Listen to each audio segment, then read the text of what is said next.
Everybody, welcome to Phil and Dave's Excellent Adventures. Just Dave here. Today I'm talking about the movie Ghostbusters Frozen Empire. This will be a spoiler review, so if you are concerned about spoilers, I would suggest you go and watch the movie first before you watch this review. Ghostbusters Frozen Empire, it's a supernatural comedy film directed by Gil Kenan. It's a sequel to Ghostbusters Afterlife, which is sort of a sequel to the original Ghostbusters movies from the 80s. It takes place about 2 years after Afterlife. The kids and the family have all moved to New York City, and now they have to deal with a new ghost who is trying to create a spectral army and start a new ice age. As far as what I liked about the movie, overall the cast was great. I like Mckenna Grace as Phoebe, Finn Wolfhard. He's good in this as well. Paul Rudd is always good. I loved him in this.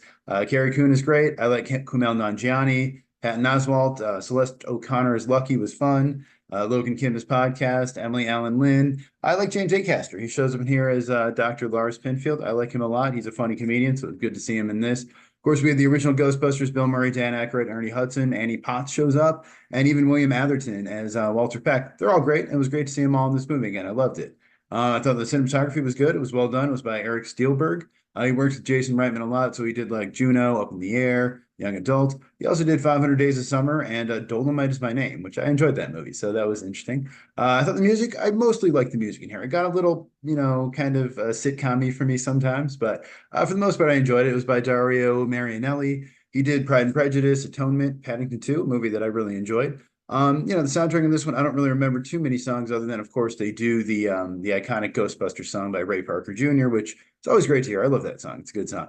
It did kind of rip off Huey Lewis, I guess, but whatever. I thought the opening sequence of this movie was great. I really enjoyed it. It was action-packed. They're driving around. They're trying to catch this big dragon kind of ghost thing, and they've got the little remote control thing from the first movie, and then they've also got like the drone that they use, which that's really cool. I really enjoyed that.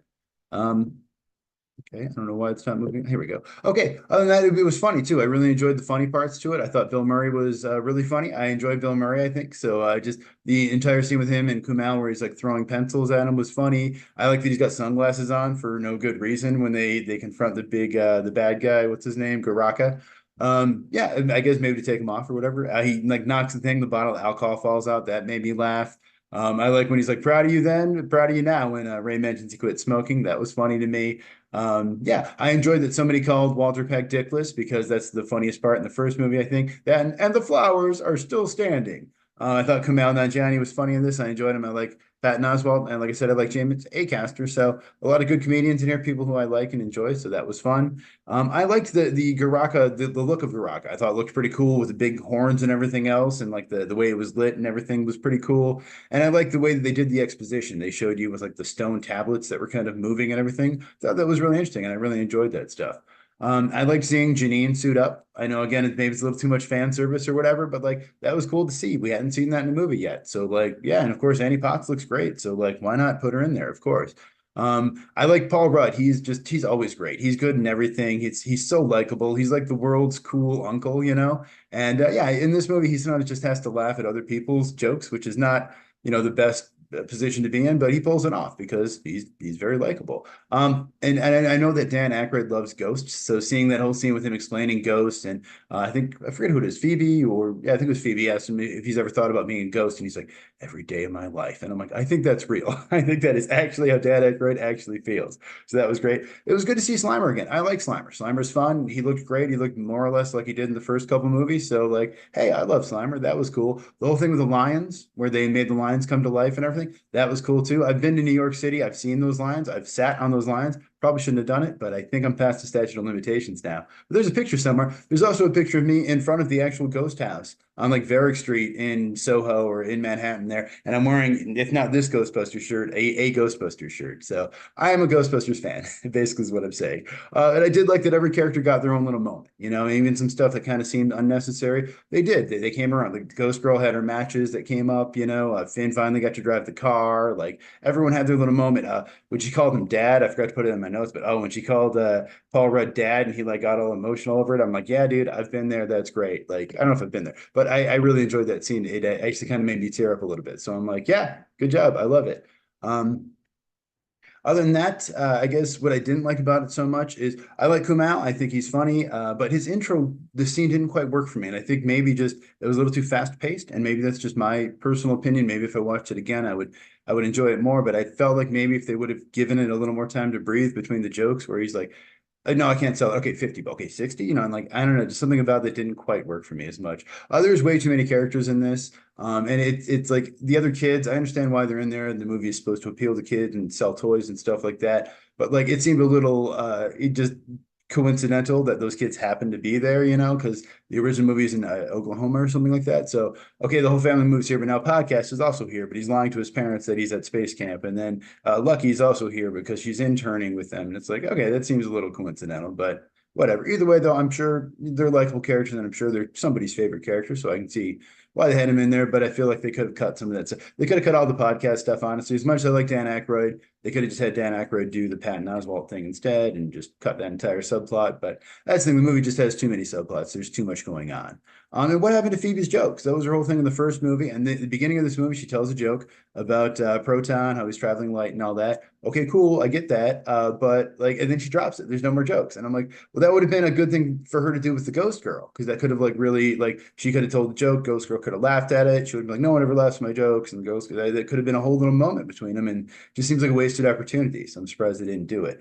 There's also like some just kind of, I don't know if they're plot holes or just mistakes or goofs, but like they saw off part of the pole to like coat the proton pack in brass or whatever, but then like they show Kumail sliding down the pole later. So I don't, maybe some time has passed, they fixed the pole, I don't know. But then like I don't know, that whole sphere thing, why didn't they just take it back to the room where it had been sitting fine for a long time, and why not just take it back? Why leave it out? I don't understand that. And like even when they're trying to catch like the ghost at the beginning, why didn't they stop the car? Isn't the proton beam and that's supposed to lock it in? Maybe the ghost is too powerful or something like that. But and if they have the drone, why not just use the drone first? Why would you use the little remote control car first? I mean, other than it was in the first movie, and I don't know.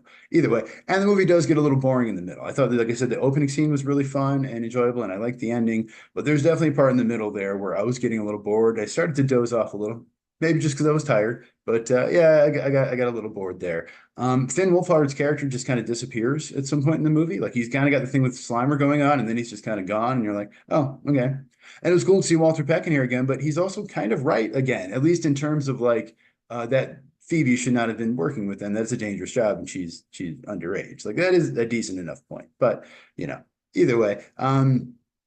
I also feel like they could have done more with Slimer. Like it was great to see Slimer, but basically he just does a quick little cameo where he's eating stuff, and then I guess he eats that possessor ghost at the end, who's like in the pizza. But then I'm like, okay, wait, what happened to that ghost then? Did that ghost die? Can ghosts die?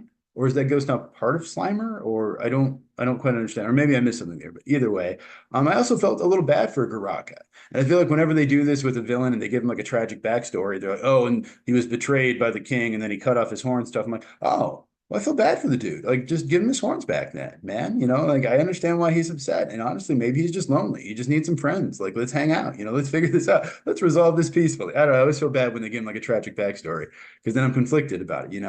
And as much as I like the guy calling him Dickless, it did seem like it was just an ADR kind of voiceover thing, like almost an afterthought. And it would have been funny to have Bill Murray do the line. He could have just been like, "Hey, Mayor Dickless, what's going on?" Maybe that wouldn't have been as funny, but I would have, or they would come up with a new joke, to have someone call him Dickless. And is it true? Yes, this man has no dick. That's great, but I don't know. And the movie could have been funnier. There's definitely some funny moments. I laughed out loud at some stuff, but some of the jokes didn't work as much for me, especially some of this podcast stuff, I think. And I also felt like the ending was resolved pretty quickly. Like it's all building up and everything. And it's like Frozen Empire, but that's really only like the last 10 minutes of the movie. And then it's like, oh, how are we going to defeat this thing? Oh, we'll all team up and work together. Oh, okay.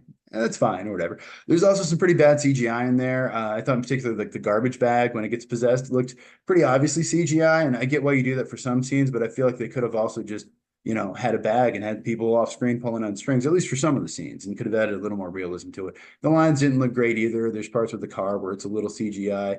I don't really love the mini puffs. I get why they do them because Baby Yoga is popular and Baby Groot was popular or whatever. But yeah, it didn't really work for me. I thought it was kind of like annoying. And I was like excited, oh, there's a post-credit scene or a mid-credit scene. Like, what's going on? Oh, it's just another little thing for them. That just felt like a I don't know, a marketing kind of thing, like a toy ad. So other than that, movie is directed by Gil Kenan. He did Monster House, A Boy Called Christmas. And it's written by him and Jason Reitman, who wrote the previous movie, and Jason Reitman actually directed Ghostbusters Afterlife. Jason Reitman is the son of Ivan Reitman, who directed the first two Ghostbusters movies. So budget on this one is $100 million, a little bit more than Afterlife. Afterlife cost about $75 million. For its opening weekend, it made $61.6 million. 45.2 of that was domestic. The rest was overseas. To compare to the last movie, Afterlife, it ended up making $204 million overall, and it opened to $44 million domestically. So it opened about the same as Afterlife. So if it can make about the same $200 million, it'll just about break even, but hopefully it'll make a little bit more money than that, or at least I'm sure they're hoping it does.